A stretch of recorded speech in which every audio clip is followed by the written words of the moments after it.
we gather this day and are met with this incredible story of the aftermath of the flood, of Noah and his wife and their children debarking from the ark, with the creatures of the air, the creatures of the sea swimming around them, with the animals of creation there in their midst, going forth under this banner of promise, the rainbow that lights up the sky, that allows them to see that God is with them from now into the ages to come, from them on to their descendants who will come after them.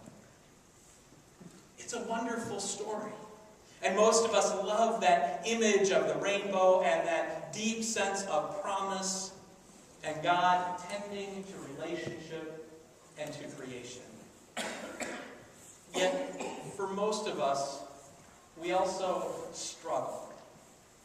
We struggle with this story because though we come to this happy place in the story, we tend to know the challenges that have come beforehand.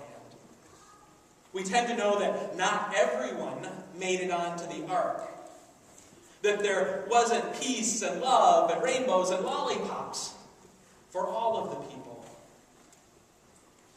We struggle with what this means to have a God who could allow this flood to wash over the whole of the earth. We wonder what it means for our experiences today as people of God.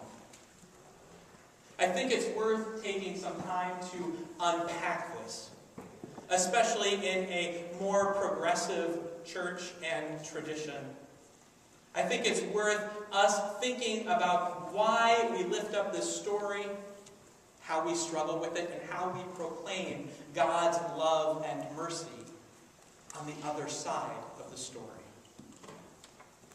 First and foremost, I would argue that this narrative about Noah and his family comes within the water traditions of the Middle East. That there were the creation narratives that came out of Egypt, from Babylon. There are the creation narratives that come from Israel and Palestine, from the Syrophoenician culture, all proclaiming that God brings life out of the water, casting aside those things which would do harm, the sea monsters, the deeps, inviting people into knowing creation, knowing the holy. So lodged here in this story, at the beginning of Genesis, we have this wonderful understanding of God calling forth life and relationship, of God knowing the richness and the wonder of humanity. As people in this congregation, we dwell richly in what it means for us to hear God calling forth creation and God journeying with the people.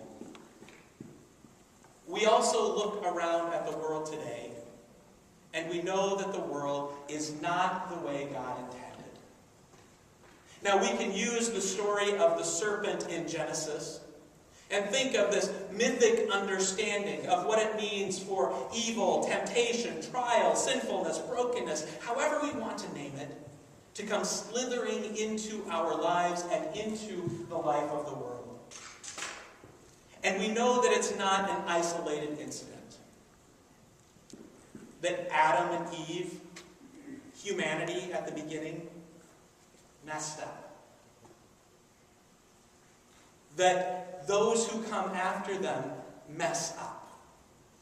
God has created and has created good and very good, the creation and the people, and yet things are not the way that God intended.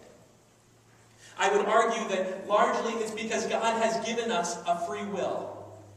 God has not made us automatons, where we just fall in line and do exactly as God predestines or would order us to do. Rather, God calls us into a deep and a rich relationship, which means that we have the power to really mess things up. And and to do incredible good, and to live faithfully and fully. And it is in that line of thinking and that tradition that we move through from the stories, the myths of Adam and Eve, to Cain and Abel, on to Noah, where there are people in the world who are destroying the earth. We look around today, and it's happening again. Forests chopped down, carbon emissions rising. We hear the story in Genesis of people inflicting violence and pain on one another. And we look around the world at what is happening in Syria and Iraq, in Egypt and Libya, in Afghanistan, here in our own communities. And we know that the narrative transcends just the beginnings of time and continues to flow on. And so when we get to the story of Noah and his wife, there is something there that we latch onto.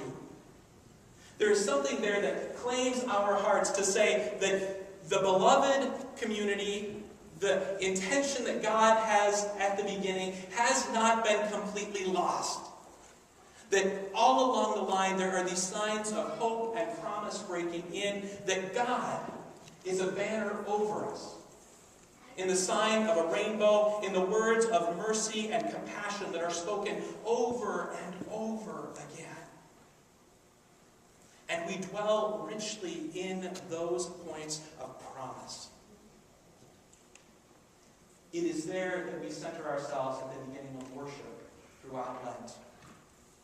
As we come back to the font and we hear those words of being a very good being, a very good community, blessed with God. And I would contend that's the first thing that we miss out on in the Bible when we talk about original sin and go down the Augustinian route, is that we forget that the first thing God says is that creation was good, and that people were very good.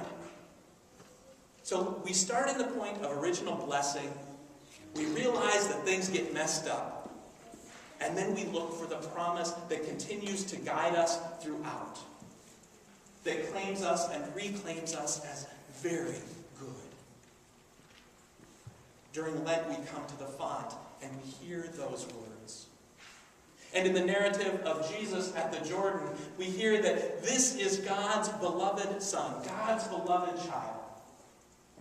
And that the heavens are torn apart, that a dove descends, and that he hears the voice of God speaking over him. Beloved child. So we take a moment to center ourselves in that word. That as the waters are washed over us, we are lifted up as beloved children of the Most High. That this banner goes over us in rainbow and with the sign of a cross on our forehead. And then we wrestle with what that means now. To hold this tension of what has been good and is messed up, and how we continue to live in new and profound ways, following in the way of Jesus.